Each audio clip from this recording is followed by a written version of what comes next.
ब्रेकनंतर बुलेटिनमध्ये आपल्या सर्वांचं पुन्हा एकदा स्वागत। एक अतिशय मोठी बातमी।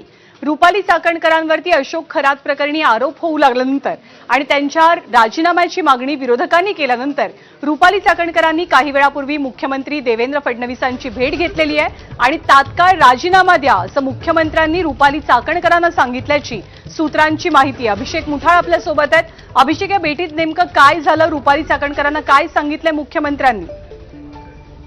राज्य महिला आयोगाच्या अध्यक्षा रुपाली चाकणकर यांना मुख्यमंत्री देवेंद्र फडणवीस यांनी वर्षभर बोलावून एकूणच सगळ्या प्रकरणासंदर्भात चर्चा केल्याची माहिती आहे। एकूण या संदर्भातच मुख्यमंत्र्यांची त्यांनी भेट देखील घेतली। तात्काळ राजीनामा देण्यासंदर्भात मुख्यमंत्र्यांकडून आदेश देण्यात आल्याचं देखील विश्वसनीय सूत्रांकडून कळत आहे। एकूणच जो सगळा प्रकार आपल्याला घडताना दिसत आहे, प्रामुख्याने पाहायचं तर कुठेतरी अंधश्रद्धेला खतपाणी घालण्याचा हा प्रकार आहे। एकूणच अशोक खरात याच्या संदर्भातले जे व्हिडिओ समोर येताना दिसत आहेत, सोबतच रुपाली चाकणकर यांच्या संदर्भात देखील अनेक आरोप होताना दिसत आहेत आणि या प्रकरणी कुठेतरी अडचणी ही सरकारला आपल्याला येताना दिसत आहेत आणि त्याच अनुषंगानं मुख्यमंत्री देवेंद्र फडणवीस यांनी तात्काळ राजीनामा देण्यासंदर्भात देखील आदेश हे रुपाली चाकणकर यांना दिलेले आहेत आणि एकूण आता रुपाली चाकणकर कशा पद्धतीने पुढे जातात हे बघणं महत्त्वाचं असेल।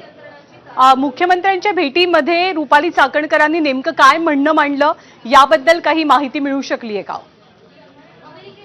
एकूणच रुपाली चाकणकर यांनी जेव्हा भेट घेतली तेव्हा असं कळतं आहे की एकूण जो नाशिकचा हा भोंदूगिरी प्रकरण आहे या संदर्भात त्यांनी आपलं म्हणणं हे मुख्यमंत्र्यांकडे मांडलेलं आहे।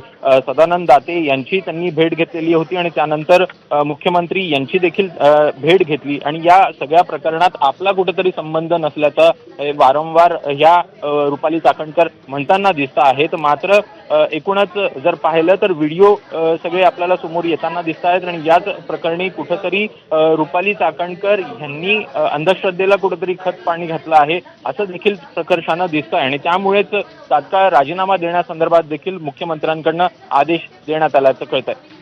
धन्यवाद अभिषेक या सगळ्या माहितीबद्दल। तर मुख्यमंत्र्यांनी रुपाली चाकणकरांना तात्काळ राजीनामा देण्याचे आदेश दिलेले आहेत।